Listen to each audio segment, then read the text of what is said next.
Olá, aqui é o Rony do canal Descômodo. Eu postei esse vídeo há um tempo, mas eu tive alguns problemas com ele e tô repostando de novo. Eu postei ele na época que o assunto da Greta tava hypando e tudo mais, então eu decidi postar de novo, pra gerar conteúdo e manter o canal sempre com vídeo. Espero que vocês gostem.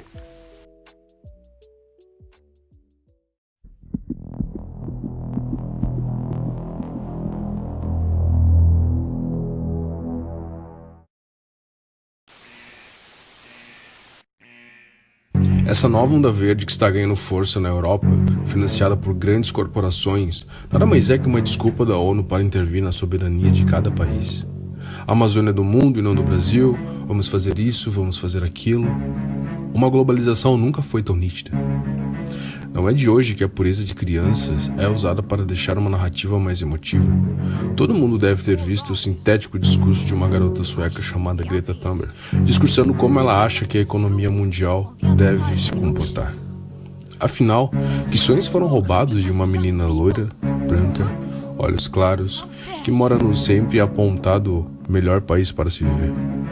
Uma menina que pode escolher qualquer faculdade, que pode ser quem ela quiser na vida, reclamando que roubaram seus sonhos? Pessoas estão morrendo, vocês só falam de dinheiro e conto de fadas de crescimento econômico eterno. O discurso anticapitalista de Greta deixa bem claro o ideal das pessoas que estão por trás dessa menina. O discurso dela ataca justamente do porquê essas coisas estão acontecendo. As pessoas estão morrendo de fome, por exemplo, porque justamente não há crescimento econômico. Você não está atacando no problema, você está atacando a única solução para este problema. As pessoas morrem de fome porque elas são pobres. E por que elas são pobres? Porque elas não conseguem arrumar um emprego. Porque arrumando um emprego, tu compra comida, tu melhora a tua condição de vida, passa a ter mais poder aquisitivo e começa a gastar o seu dinheiro com outras coisas que não seja comida. É assim que novas empresas nascem, para satisfazer a vontade das pessoas. As pessoas passam a viver em um ambiente melhor, mais limpo, ficam doentes com menos frequência, e se ficar, tem condições de comprar um remédio na farmácia que abriu com o aumento aquisitivo das pessoas. Só que isso tudo só acontece quando há liberdade econômica, quando pessoas são livres para trocar as suas propriedades como bem entendem, mesmo com o Estado não deixando o mercado atuar de forma natural, com suas regulações e suas imposições. O primeiro sintoma sentido pela população quando há um decrescimento econômico são pessoas sendo demitidas de seus empregos. Se elas não têm emprego, elas não têm dinheiro. Se elas não têm dinheiro, elas não compram comida. Se elas não compram comida, o açougueiro, por exemplo, não vende. Se o açougueiro, que é um empresário, não vende, ele não tem dinheiro para cobrir seus gastos, já que ele tirou o dinheiro de algum lugar para conseguir comprar sua mercadoria para vender.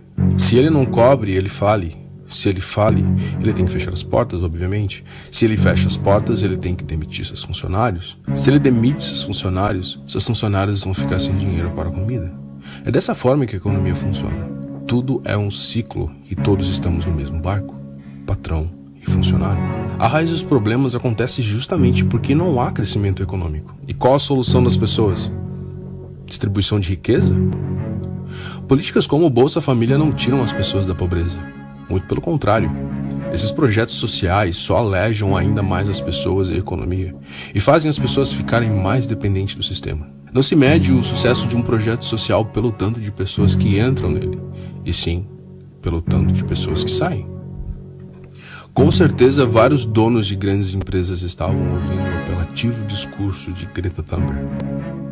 O que Greta não sabe é que cada um desses bilionários sustentam milhões de empregos mundo afora. Eles são responsáveis direto e indiretamente pela sustentação de milhões de empregos. Até mesmo quando o bilionário acumula riqueza em um banco, ele está gerando mais emprego e fazendo mais pessoas terem ascensão social do que o MST, invadindo propriedade alheia.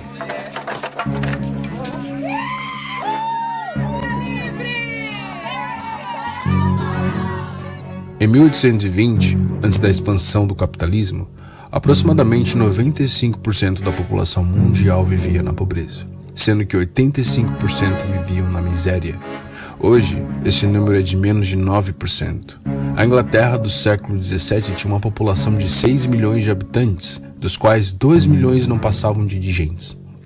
80 anos depois da Revolução Industrial, o número de habitantes da Inglaterra dobrou entre 1760 e 1830, porque as condições de vida estavam melhorando e as crianças não estavam mais morrendo e estavam conseguindo chegar à fase adulta.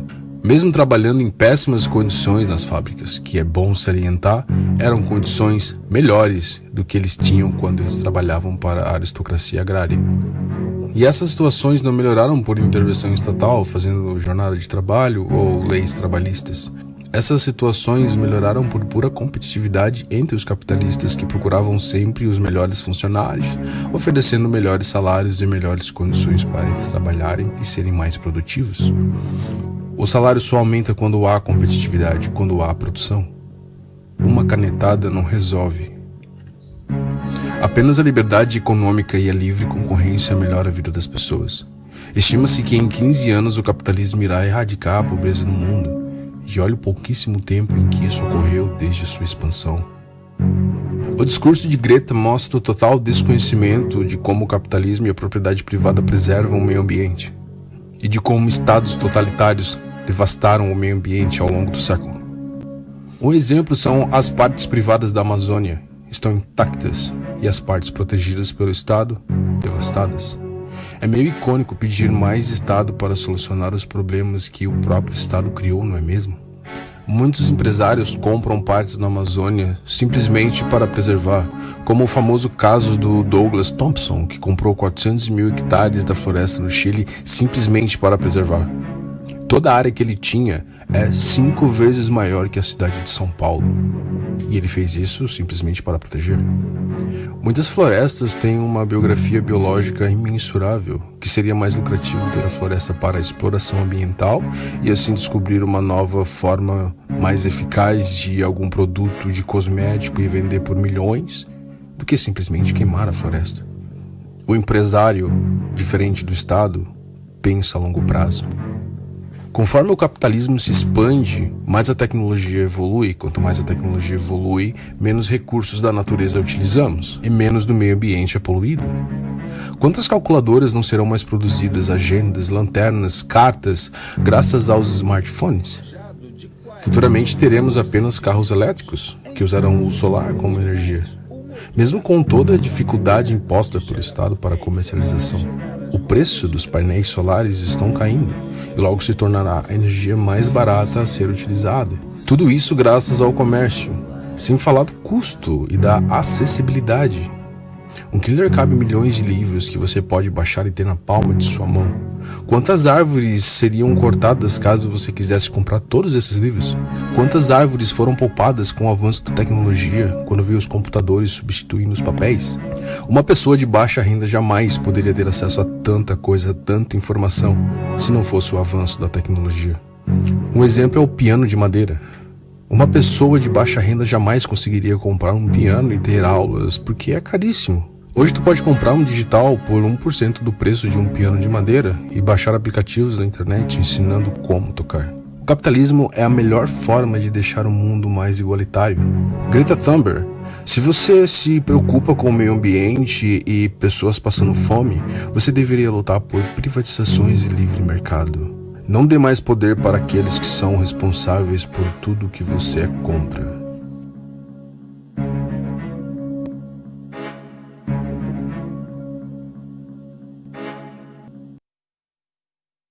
Economia é um assunto muito complexo, que cada argumento que eu coloco eu sei que levanta mais dúvidas. Não tem como responder tudo em apenas um vídeo.